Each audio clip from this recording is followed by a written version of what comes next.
भाई अगर बात की जाए पढ़ाई की, तो पढ़ाई की उम्र लगभग +1 +2 के अंदर होती है और इस उम्र के अंदर लगभग बदलाव का जो जगह है वो दिखाई देती है। और बदलाव की इस उम्र के अंदर लगभग 16 से लेकर के 20 साल की इस उम्र के अंदर लगभग जो बच्चे हैं वो कहीं ना कहीं डिप्रेशन के शिकार हो जाते हैं, अकेले रहने लगते हैं और माँ बाप को समझ भी नहीं आ पाता कि किस वजह से बच्चे जो है अकेले रहने लगे हैं।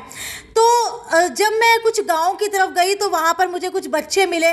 कुछ बच्चों ने कहा कि एक सर हैं जिन्होंने उनकी ज़िंदगी बदल करके रख दी। वो पहले डिस्टर्ब चल रहे थे, डिप्रेशन के अंदर चल रहे थे, ओवर थिंकिंग किया करते थे, नर्वसनेस का शिकार थे। तब मैंने उनसे पूछा कि भाई ऐसे कौन से टीचर हो गए जो तुम्हें इंस्टीट्यूट के अंदर इस तरीके से गाइड भी किया करते थे, जो तुम्हारी काउंसलिंग किया करते थे। तो कुछ बच्चों ने मुझे बताया कि सेक्टर 13 के अंदर एक MCI इंस्टीट्यूट है जिसके अंदर एक प्रदीप स्वामी नाम के टीचर है जो उनको पढ़ाई के साथ साथ काउंसलिंग भी देते थे। तो आज मैं आपको उन्हीं काउंसलर कम टीचर प्रदीप स्वामी से मिलवाने के लिए लाई हूँ। सर मुझे ये बताइए कि ये गांव की चौपाल नाम से या फिर जो गांव के अंदर बच्चे हैं उनकी आप कैसे काउंसलिंग किया करते हैं, क्योंकि कहानियाँ मैंने बहुत ज़्यादा सुनी है, क्या उन कहानियों के अंदर सच्चाई है? सबसे पहले तो मैडम मैं सिटी बिग न्यूज़ परिवार का हमारी संस्था में स्वागत करता हूं, आपका अभिनंदन करता हूं। आपने वक्त निकाला। मुझे नहीं पता आपने कहाँ क्या सुना है, लेकिन हम गांव में शिक्षा चौपाल के नाम से प्रोग्राम करते थे। हमने पिछले कोरोना से पहले लगभग 200 गाँव में हम शिक्षा चौपाल प्रोग्राम के लिए गए जी। हमारा वहाँ एक ही मोटिव होता था, गांव के बच्चे किसी जानकारी के अभाव में अपने कैरियर के निर्माण की प्रक्रिया में कहीं पीछे न रह जाए, क्योंकि ग्रामीण परिवेश में वो चीज़ें टाइमली नहीं पहुंच पाती। बिल्कुल। इसके बाद काउंसलिंग की बात रही तो काउंसलिंग के लिए आज के दिन ट्रांजिशन का जो फेज है, बच्चा 9th के बाद 12th तक आता है, बहुत से कारणों से डिस्टर्ब हो जाता है। बिल्कुल। इस मोबाइल कल्चर ने, कोरोना काल में जो मोबाइल का जो समावेश हुआ है निजी लाइफ में, उसने भी बच्चों को बहुत ज़्यादा एक अलग थलग विचारधारा में डाल दिया है। बिल्कुल। आज मोबाइल जो है बच्चों का परिवार से ज़्यादा अच्छा दोस्त हो गया है। वो परिवार को अलग मानते हैं, अपने मोबाइल की जो कम्युनिटी है, व्हाट्सएप ग्रुप जो है, इंस्टा ग्रुप जो है, स्नैपचैट की जो चैट है, उसके अंदर ज़्यादा अपनापन फील करते हैं। और इसके चलते एक टाइम के साथ वो एक नर्वस ब्रेकडाउन को फेस कर रहे हैं। मैंने काफ़ी बच्चों को ऐसों को देखा है जो बहुत इंटेलिजेंट है, बहुत लेबोरियस थे, हार्डवर्किंग स्टूडेंट के तौर पे थे, फ्रंटियर थे एक तरह से, लेकिन छोटी छोटी बातों पे ओवर कॉन्शियस होके उन्होंने अपने आप को पढ़ाई से डिस्टर्ब कर लिया, परिवार से डिस्टर्ब कर लिया, आइसोलेशन में चले गए। ऐसे बच्चों के लिए सिर्फ एक ही काम किया, आपने जहाँ से भी सुना है, मैंने सिर्फ एक ही काम किया कि उन बच्चों को अपना बनाने की कोशिश की, इमोशनल अटैचमेंट देने की कोशिश की, उनको ये एहसास कराने की कोशिश की कि ज़िंदगी में मोबाइल की जो दुनिया है, मोबाइल के जो दोस्त हैं, मोबाइल का जो सर्कल है, वो हो सकता है आपके लिए मायने रखता हो, बिल्कुल, लेकिन वो पारिवारिक संस्कारों से, पारिवारिक परंपराओं से, पारिवारिक संवेदनाओं से, घर की चार दीवारी से वो कभी भी ज़्यादा इम्पोर्टेंस नहीं रख सकते। धीरे धीरे एक प्रक्रिया में उनको डाला, रिजल्ट बने। बिल्कुल भाई, रिजल्ट तो बनने लगे हैं, क्योंकि MCI के रिजल्ट की बात की जाए तो MCI रिजल्ट में जो है सबके छक्के छुड़ा देता है। मुझे ये बताइए कि इतनी सारी कहानियां मैंने आपके बारे में सुनी है ग्रामीण बच्चों से। जब भी ग्रामीण क्षेत्र के अंदर रिपोर्टिंग करने जाती हूँ तो अक्सर आपके नाम के गुणगान होते हैं। एक तो कहानियां हमारे व्यूवर्स को भी सुनवा दीजिए कि क्या कुछ कहानियां जो हैं आप उनको सुनाया करते हैं। कहानियों में मेरे पास एक भी कहानी ऐसी नहीं थी, या एक हमने शिक्षा चौपाल के प्रोग्राम में, शिक्षा मंच के प्रोग्राम में, शिक्षा संवाद के प्रोग्राम में हमने कोई भी डेकोरेटेड स्टोरी नहीं सुनाई जी। हमने वही बातें की जो हमने सफल बच्चों के साथ खुद ने जी थी, या हिंदुस्तान ने उन चीज़ों को एग्जाम्पल के तौर पे देखा। जैसे मैंने कहा कि मैं एक अभिनव बिंद्रा जी के बारे में कहानी सुनाता था जी। अभिनव बिंद्रा के बारे में आपको बताऊं, जब उनको ओलंपिक में मेडल मिल गया, अगले दिन दैनिक भास्कर के फ्रंट पेज पे एक स्टोरी आई थी। स्टोरी एक लाइन लिखी हुई थी। क्या लाइन लिखी हुई थी कि अभिनव बिंद्रा ने अपने ब्लॉग पे लिखा कि जब मेरा नाम एक विनर के तौर पे अनाउंस हुआ, तो मैंने सोचा कि मैं किस रास्ते पे चल के आया हूँ। जैसे कोई भी आदमी अपनी छोटी मोटी सफलता के बाद एनालिसिस करता है कि मैं किस स्ट्रगल के फेज से निकल के आया हूँ, तो मुझे सफलता का रास्ता तो दिख रहा था जी। आप इस लाइन की गहराई को समझने की कोशिश करना। भास्कर के ऊपर टाइटल के तौर पे थी कि अभिनव बिंद्रा ने ब्लॉग पे ये लिखा है कि जब मैंने सोचा कि मैं किस रास्ते पे चल के आया हूँ, तो मुझे सफलता का रास्ता तो दिख रहा था, लेकिन उस रास्ते पे मेरे कदमों के निशान नहीं थे। मैंने पलट के सोचा कि मेरे कदमों के निशान कहाँ है, तो खुद ने मन ने जवाब दिया कि अभिनव, तू जब भी चला था तेरे हर कदम के नीचे तेरे पिता की हथेली थी। तो जो आदमी अपने पिता के मान सम्मान में इतनी बात लिख सकता है, कह सकता है, तो डेफिनेटली वो अपने पिता के प्रति इमोशन को जीता होगा। बिल्कुल। और बच्चे जब अपने बाप के प्रति इमोशन को जीने लगे, जब उनको उनके त्याग में समर्पण और उनके प्रति अपनेपन की भावना का एहसास हो, फिर बच्चा कभी डिस्टर्ब नहीं हो सकता। मैं एक पिता के तौर पे इतना बता सकता हूँ, मेरे 8 साल की बेटी है जी। मैंने 8 साल में जब भी उसके जन्म के बाद किसी बच्ची को देखा है, अच्छे ड्रेस कोड में, अच्छे संस्कारों में देखा है, जब भी किसी फीमेल ऑफिसर से मिला हूँ, डॉक्टर से मिला हूँ, समाज की अच्छी डोमिनेंट पर्सनालिटी से मिला हूँ, मैंने उन सब के अंदर मेरी बेटी को ढूंढने की कोशिश की है। जी।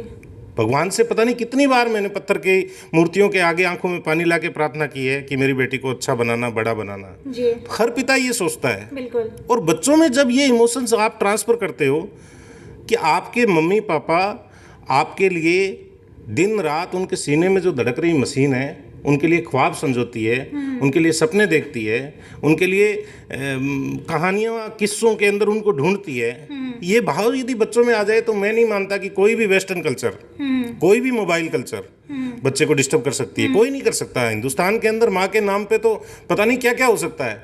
एक बार बच्चे को अपने मम्मी पापा से जोड़ दीजिए इमोशनली, उनके अपने माँ बाप के कलेजे के दायरे में बच्चा रहेगा, बच्चा कभी नहीं ठगा जाएगा, कभी चीट नहीं होगा, कभी बीट नहीं होगा। बिल्कुल।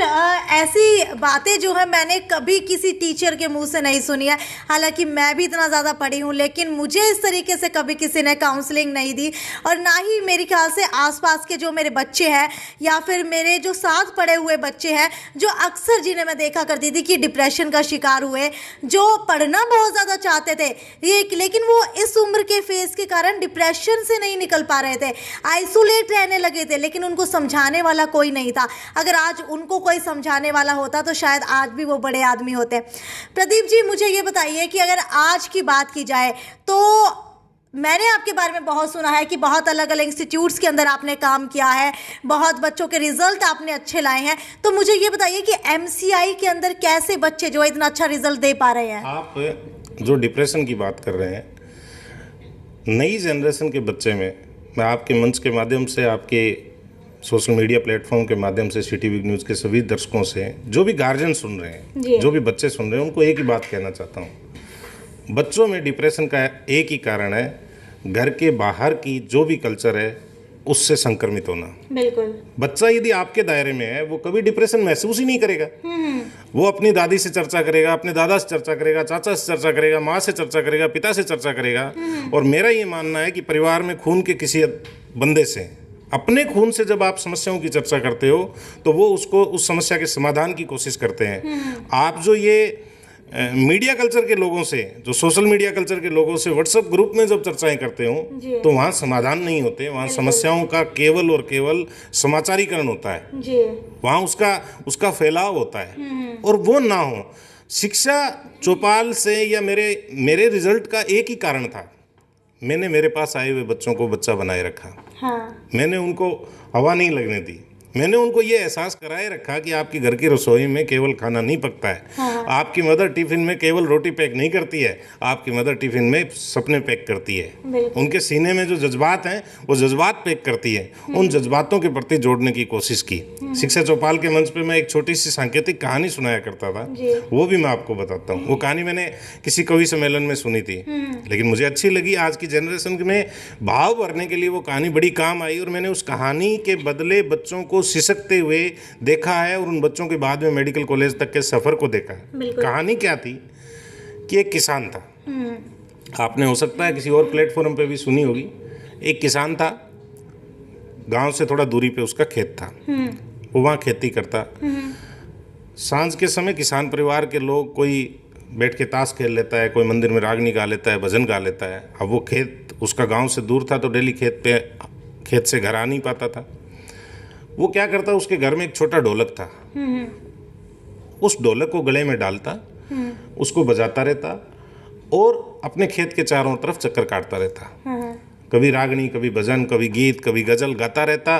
2 काम हो जाते, उसके शौक पूरे हो जाते और खेत की रखवाली हो जाती।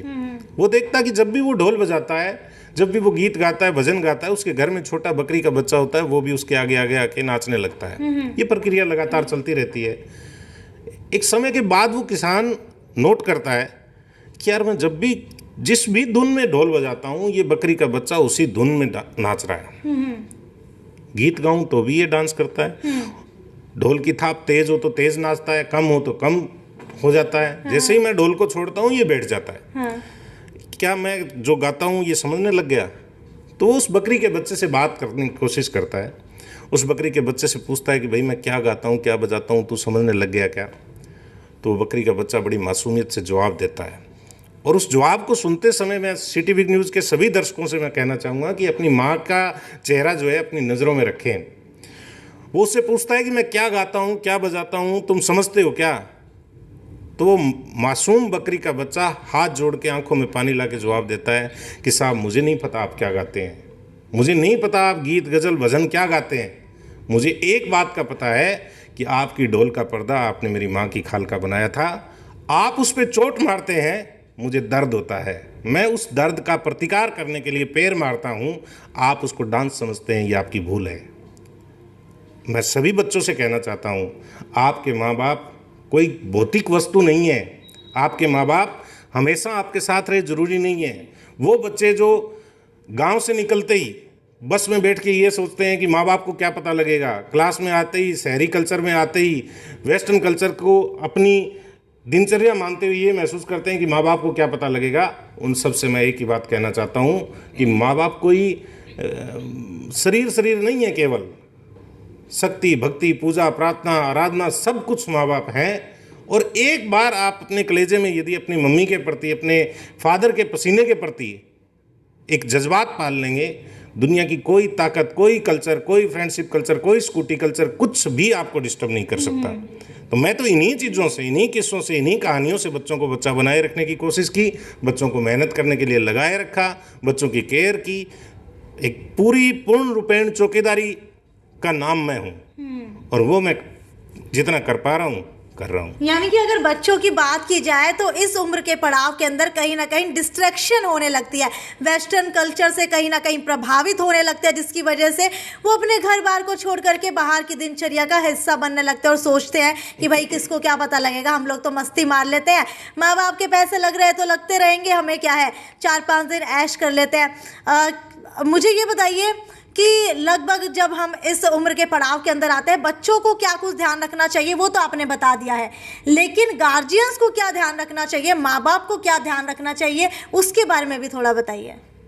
माँ बाप से मैं सिर्फ एक ही बात कहना चाहूँगा कि जो आप अपने बच्चों से उम्मीद कर रहे हैं, जिन संस्कारों की, जिन बातों की उम्मीद आप बच्चों से करते हैं, कुछ खुद भी वैसा ही करने की कोशिश करें। यदि आप अपने एक्ट के अंदर इमोशन रखेंगे, आप अपने एक्ट के अंदर संस्कार रखेंगे, तो बच्चे उनको फॉलो करेंगे। मैं तो सभी गार्जियन से एक ही बात कहना चाहूँगा कि इतना काम तो बच्चों के सामने कर दीजिए कि बच्चे आपसे ज़्यादा विश्वास किसी पे ना करें। बिल्कुल। इतना काम बच्चों के सामने कर दीजिए कि बच्चे आपसे ज़्यादा आइडियल किसी को ना माने। और ऐसा होते हुए मैंने देखा है, गार्जियंस जब बच्चों के प्रति इमोशनल अटैचमेंट डिलीवर करते हैं, काम करना चाहते हैं, तो फिर बच्चों को कोई बाहरी ताकत डिस्टर्ब नहीं कर सकती। लेकिन मैं क्या देखता हूँ कि गार्जियन खुद डिस्टर्ब हुए घूमते हैं, गार्जियन खुद घर के परिवेश को मॉडर्नाइजेशन के चलते एक अलग कल्चर की तरफ जी रहे हैं, अलग कल्चर में ले जा रहे हैं। तो ऐसा नहीं हो सकता कि आप बच्चा 360 पे सीखता है, आप खुद अपने इन्वायरमेंट को बहुत एनर्जेटिक नहीं रखते हैं और बच्चे से उम्मीद करें कि वो सब कुछ आउटपुट के तौर पे दे दे, वो नहीं हो सकता। आपको अभी मेरे यहाँ एक विरल नाम का बच्चा सेलेक्ट हुआ है जी। उसके फादर से बहुत कुछ सीखने को मिलेगा। पिछले 8 साल से उनके घर में टीवी का कनेक्शन नहीं है। ठीक है। बच्चा जब सेलेक्ट हुआ है उसके बाद उसको मोबाइल मिला है। ठीक है। बच्चा जब भी पढ़ता है या तो उसकी मदर या उसके फादर उसके पास बैठते हैं। जी। तो ये त्याग आपको करने पड़ेंगे। बिल्कुल। और ये त्याग जब तक आप नहीं करोगे तब तक कुछ नहीं हो सकता।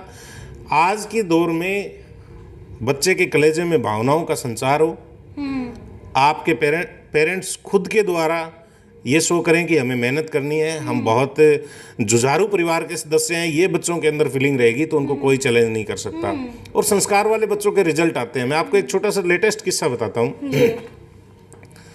अभी एम्स पीजी का रिजल्ट आया 2-1 महीने पहले। एम्स पीजी के अंदर पूरे हरियाणा से एम्स दिल्ली में, अब कई एम्स चलते हैं अलग अलग, पहले एम्स दिल्ली था, एम्स सबसे पुराना संस्थान है। एम्स दिल्ली में पूरे हरियाणा से एक ही बच्चा सेलेक्ट हुआ है, जतिन लोहिया नाम का सिरसा का बच्चा है जी। वो बच्चा आज से 6 साल पहले मेरे यहाँ 12th के साथ सेलेक्ट हुआ। ठीक है। अब वो इंटर्न के साथ पीजी क्लियर कर गया। ठीक है। संस्कार क्या होते हैं, बच्चे की लगन क्या होती है, इस बात से समझना कि 9:30 बजे के करीब वो रिजल्ट आया शाम को, और जैसे ही रिजल्ट देखा पेरेंट्स के साथ उसने अपनी खुशियाँ शेयर की। पहला कॉल उसने 6 साल पुराने उस टीचर के तौर पे मेरे को किया कि सर आपने जिस लाइन पे बांधा था उस लाइन के अगले स्टेप पे आपका बच्चा जा रहा है, आपका बच्चा दिल्ली एम्स से ऑर्थो में पीजी करेगा। आप सोच के देखिए कि मेडिकल कॉलेज के टीचर, मैं ये नहीं कहना चाहता कि वो मैं कोई बड़ा आदमी हूँ कि मेरे से बंधा हुआ, लेकिन इमोशनली अटैचमेंट और जो लाइन आप शुरू से डालते हैं कंपटीशन के प्रति, संस्कारों के प्रति, वो बच्चे में बनी रहती है और वो बड़े रिजल्ट देती है। और उन बड़े रिजल्ट के लिए हर बच्चा तैयारी करे, हर गार्जियंस अपने बच्चों से बड़ी उम्मीद रखे, हर गार्जियंस अपने बच्चों में वो उम्मीद उनकी आंखों में पाले। ठीक है सर, देखिए उम्मीद की तो बातें हो गई हैं, लेकिन अब अगर बात की जाए पढ़ाई की, तो पढ़ाई के अंदर एमसीआई कैसे बच्चों को अलग तरीके से पढ़ाता है और आप किस तरीके से बच्चों को स्पेशलाइज्ड किस सब्जेक्ट के अंदर पढ़ाते हैं और ऐसा क्या देते हैं आप बच्चों को पढ़ाई के अंदर? मैं बायोलॉजी पढ़ाता हूँ, बायोलॉजी में बॉटनी वाला पार्ट या ज़्यादातर बायोलॉजी वाला पार्ट में पढ़ाता हूँ जी। अलग देने के नाम पे किसी भी संस्था में कुछ नहीं है मैडम जी। सारी संस्थाएं बहुत अच्छा प्रयास करती है। इस हार के अंदर जितने भी पर्सनल इंडिविजुअल ट्यूटर हैं वो बहुत प्रयास करते हैं। अब नेशनल लेवल के इंस्टीट्यूट यहाँ पे चल रहे हैं, सभी अच्छा प्रयास करते हैं। मेरे पार्ट पे तो मैं इतना ही बताना चाहूँगा कि मैं केयर अच्छी करता हूँ, बच्चों को किसी भी तरह के संक्रमण से बचाए रखने की पूरी जिम्मेदारी लेता हूँ, गार्जियंस के साथ प्रॉपर कम्युनिकेशन में रहता हूँ, बच्चों के साथ प्रॉपर कम्युनिकेशन में रहता हूँ। मेरी संस्था का कोई भी बच्चा संस्था में 5 दिन आने के बाद अपने आप को एक छोटे परिवार से निकलकर बड़े परिवार का हिस्सा मानता है, इतना मैं उसके साथ इमोशनल सेटलमेंट कर लेता हूँ। और इसके चलते वो हमेशा कॉन्फिडेंस में रहता है कि मैं अपनी फैमिली में ही हूँ। हर बात के लिए डिस्कस करता है और बच्चा जब टीचर्स के साथ, पेरेंट्स के साथ खुल के चर्चा करने लगता है तो ये कामयाबी की पहली सीढ़ी होती है। बच्चा जब आपके साथ खुल के चर्चा कर रहा है, इसका मतलब उसके अंदर किसी भी तरह के इन्फेक्शन की कोई संभावना नहीं है। इन्फेक्शन कब होता है? जब आप स्कूटी कल्चर में होते हैं, जब आप पिज़्ज़ा कल्चर में होते हैं, जब आप मोबाइल कल्चर में होते हैं, जब आप घर वालों से परे, टीचर से परे दूसरी दुनिया में अपनापन ढूंढते हैं जी। तब दिक्कतें आती हैं। बिल्कुल जी, बिल्कुल। इस तरीके की दिक्कतें जो हैं आजकल के युवाओं की बात की जाए तो युवाओं के अंदर अक्सर आती है। सर मुझे ये बताइए कि इस तरीके की दिक्कतों को दूर करने के लिए आप किस तरीके से प्रयास करते हैं? कहानियाँ सुनाते हैं, हालांकि ग्रामीण क्षेत्र के बच्चों की बात की, लेकिन अगर शहरी क्षेत्र के बच्चों की बात की जाए तो शहरी क्षेत्र के बच्चे जो है बचपन से ही ऐसे कल्चर के अंदर पले बड़े होते हैं, तो वो कैसे अपने आप को इन सब से बचाएं? देखिए, बच्चा चाहे अंबानी जी का है, हिसार शहर के किसी इंडस्ट्रियलिस्ट का है, किसी अफसर का है, किसी टीचर का है या किसी किसान का है, बच्चा बच्चा ही है। बिल्कुल। हर बाप का अपने बच्चे के प्रति, हर माँ का अपने बच्चे के प्रति जो प्रेम है उसको किसी भी के साथ कंपेयर नहीं किया जा सकता। यानी कि क्ले तो क्ले ही रहता है, उसको जैसे ढालेंगे वो वैसे ही ढल जाएगा। जी, मैं फिर आपको एक ही बात कहना चाहता हूँ, संस्कारों में बंधे रहने की पावन परिपाटी जो हिंदुस्तानी संस्कारों में है, हिंदुस्तानी कल्चर में है, उसमें बच्चे को बनाए रखिए। कोई भी चीज़ आपको डिस्टर्ब नहीं करेगी। मॉडर्न कल्चर का मतलब ये नहीं है कि हम हमारी मूल आस्था को, मूल भावना को, माँ बाप की पूजा के भाव को, सपनों के प्रति जुझारूपन को, संघर्ष को कड़ी मेहनत को हम छोड़ दें। ठीक है। प्रदीप जी, अगर बात की जाए एमसीआई के रिजल्ट की, तो मैंने देखा है कि एमसीआई का रिजल्ट बहुत अच्छा आता है। पिछले कुछ सालों के अंदर तो और भी ज़्यादा अच्छा आने लगा है। हालांकि मेरी ही एक दोस्त थी जो आपसे पढ़ करके गई है, शायद आपको नाम ध्यान नहीं होगा, तो उसने भी मुझे बताया कि प्रदीप स्वामी नाम से एक टीचर है। हालांकि वो जब मेरे जितनी एज की थी, 16-17 साल की, तब वो मेंटली डिप्रेस थी। तब उसने शायद यहीं से आपसे पढ़ा होगा, उसने आपने काउंसलिंग की होगी उसकी। तो आज वो जो है एक हॉस्पिटल है दिल्ली के अंदर, वहाँ पर डॉक्टर लग चुकी है। तो वो भी कई बार आपके बारे में बताती है। हालांकि आपका इंटरव्यू करने से पहले भी मैंने उनसे ही बात की थी, तो उन्होंने भी मुझे बताया कि सर बहुत अच्छे हैं, उनसे एक बार ज़रूर बात कीजिएगा। तो मैं आपसे जानना चाहूँगी कि इस तरीके से जो बच्चे आते हैं, तो जो ये बच्चे आते हैं, आप उनको क्या अलग से ले जाके उनके बातें भी सुनते हैं, क्या उनसे पूछते भी हैं पढ़ाई के अलावा? अगर वो मेंटली डिस्टर्ब है तो क्या वो अपनी प्रॉब्लम्स आपके साथ शेयर करते हैं? मेंटली डिस्टर्बेंस या अलग से शेयर करने वाली बात या इस तरह की कोई चीज़ की ज़रूरत ही नहीं पड़ती मैडम। क्लास का माहौल आपका ठीक है, आप बच्चों से ऑलरेडी एक इमोशनल बॉन्डेज में हैं, तो इतनी कोई ऐसा नहीं है कि 16, 17, 18 साल का बच्चा कोई बहुत बड़ी नेगेटिव प्लानिंग के साथ चलता है। बिल्कुल। छोटी छोटी चीज़ें उसको दिक्कतें करती हैं। फ्रेंड्स ने क्या कह दिया, 2 फ्रेंड्स बन गए, फ्रेंड्स के बीच में गैप आ गया, एक ने बात करनी शुरू कर दी, एक ने बात करनी बंद कर दी, 2 ने बात किसी से कर ली, 3 से किसी ने कर ली, कुछ दिन के लिए उसने उससे बात कर ली, पापा ने ये कह दिया, मम्मी ने ये कह दिया, दीदी ने ये कह दिया, रिजल्ट कम आ गया, रैंक ऊपर नीचे हो गई, बस यही चीज़ें हैं छोटी छोटी। अच्छा, मुझे ये बताइए कि अगर इस इंस्टीट्यूट की बात की जाए तो इस इंस्टीट्यूट के जो रैंक्स है वो कैसे रहते हैं लगभग? मैडम, मैंने नेशनल लेवल पे, ऑल इंडिया लेवल पे 2nd रैंक, हरियाणा की टॉप रैंक तक का काम अभी किया हुआ है। और सबसे पहले मैं पहले सेशन से बात करूं तो जतिन की जो है 200 के कुछ करीब रैंक थी ऑल इंडिया लेवल पे नीट में। उसके बाद रोहित की 158 रैंक थी ऑल इंडिया जनरल कैटेगरी में। उसके बाद के बैच की बात करूं तो इसी का कामरा नाम की गुड़िया थी टोहाना से, 4 साल उसे तैयारी करनी पड़ी, अंडर एज थी, 3 साल वो मेरे पास रही, 6 महीने किसी और इंस्टीट्यूट में वो पढ़ी, उसकी ऑल इंडिया लेवल पे 70 रैंक थी। और अभी जो इसी सेशन के जो रिजल्ट हैं, कोरोना की एडवर्स कंडीशन के अंदर 720 में से 2 बच्चे मेरे पास ऐसे हैं जो एक के 665 नंबर है, एक के 666 नंबर है, और बाकी काफ़ी रिजल्ट हैं। ठीक है भाई, आपने रिजल्ट तो बहुत ज़्यादा बता दिए हैं, लेकिन ये भी बता दीजिए कि रिजल्ट किसके अंदर आए हैं?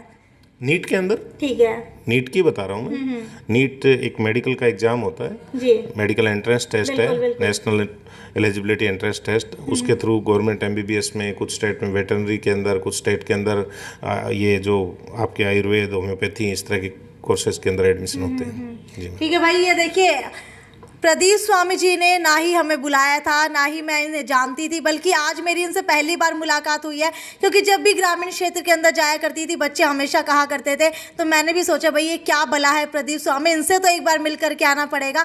सर से मैंने फ़ोन पे बात की तो इन्होंने मुझे झटक से कह दिया कि ठीक है आप इंटरव्यू के लिए आ जाइएगा। तो मैंने भी सोचा कि मैं भी जा करके देखूँगी ऐसी कौन सी कहानियाँ सुनाया करते हैं ये, जिससे जो है बच्चे इतने बड़े बड़े लेवल तक पहुँच गए हैं। और अगर बात की जाए कॉम्पिटिटिव एग्जाम्स की, तो आपको बता देती हूँ कि पढ़ाई करना बेहद आसान है, लेकिन ज़िंदगी की पढ़ाई करना बेहद मुश्किल है। जब आप ज़िंदगी की पढ़ाई करना सीख जाते हैं, उस पढ़ाई के अंदर आप अपनी असल किताबों वाली पढ़ाई करना भी सीख जाते हैं, और उसका ज्ञान जो है प्रदीप स्वामी अक्सर देते हुए दिखाई भी देते हैं। खैर, ये तो यहीं तक की कहानी भी कह सकते हैं आप एक तरीके से, कि एक यहीं तक की कहानी थी। आगे भी आपके सामने इसी तरीके से हर एक इंस्टीट्यूट या फिर टीचर्स या फिर स्टूडेंट से जुड़ी हुई कहानियाँ लेकर के आती रहूँगी। तब तक ज़्यादा से ज़्यादा शेयर करते रहिए। नमस्कार।